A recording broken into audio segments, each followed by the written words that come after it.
दोस्तों, कथा संजीवनी में आप सभी का स्वागत है। दोस्तों, उज्जैन के महाकालेश्वर मंदिर का ये अद्भुत रहस्य आज भी लोगों से अनजान है।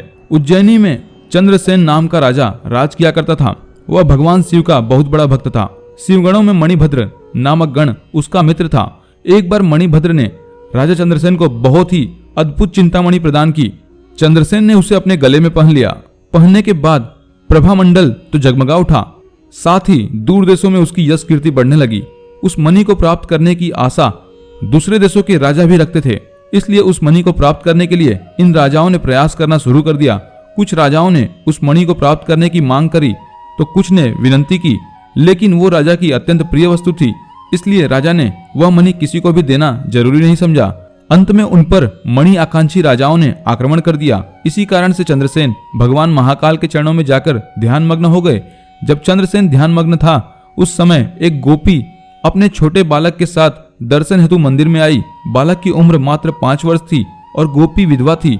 जब बालक ने चंद्रसेन को ध्यान मंत्र करते देखा तो वह भी पूजा हेतु प्रेरित हुआ। वह बालक भी अपने घर में एक छोटे से स्थान में जाकर बैठ गया और भक्ति भाव से शिवलिंग की पूजा करने लगा। थोड़ी समय पूर्व उसकी माता ने उसे भोजन के लिए बुलाया, लेकिन बालक वहां नहीं गया। फिर उसकी माता ने उसे बुलाया, लेकिन वह फिर से नहीं गया। जब माता स्वयं चलकर आई तो उसने देखा कि बालक ध्यान मग्न होकर भगवान शिव की पूजा कर रहा है, उसे कुछ भी सुनाई नहीं दे रहा है। तब क्रोध में आकर माता ने अपने पुत्र को पीटना शुरू कर दिया और पूजा की सामग्री उठाकर फेंक दी। ध्यान से मुक्त होकर जब बालक चेतना में आया तो उसने देखा कि उसकी पूजा की सामग्री नष्ट हो चुकी है। फिर अचानक से उसकी व्यथा में चमत्कार हुआ। भगवान शिव की दया दृष्टि से वहां पर एक सुंदर सा मंदिर निर्मित हो गया। मंदिर के बीचों बीच एक दिव्य शिवलिंग विराजमान था एवं बालक द्वारा सज्जित पूजा सामग्री भी थी। यह सब दृष्टि देखते ही उसकी माता भी आश्चर्यचकित हो उठी। राजा चंद्रसेन को जब इस घटना की जानकारी मिली तो वह भी इस शिव भक्त बालक से मिलने की इच्छा जागृत करने लगे।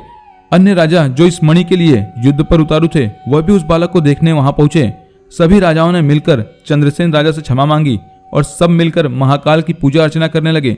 तभी वहां पर राम भक्त श्री हनुमान जी अवतरित हुए और उन्होंने बालक को गोद में उठाकर सभी राजाओं और उपस्थित जन समुदाय को संबोधित करना शुरू किया। हनुमान जी कहते हैं कि भगवान शिव के अतिरिक्त प्राणियों की कोई गति नहीं होती। इस बालक ने बिना किसी मंत्र अथवा विधि विधान के शिव पूजा करी और मंगल को प्राप्त किया है।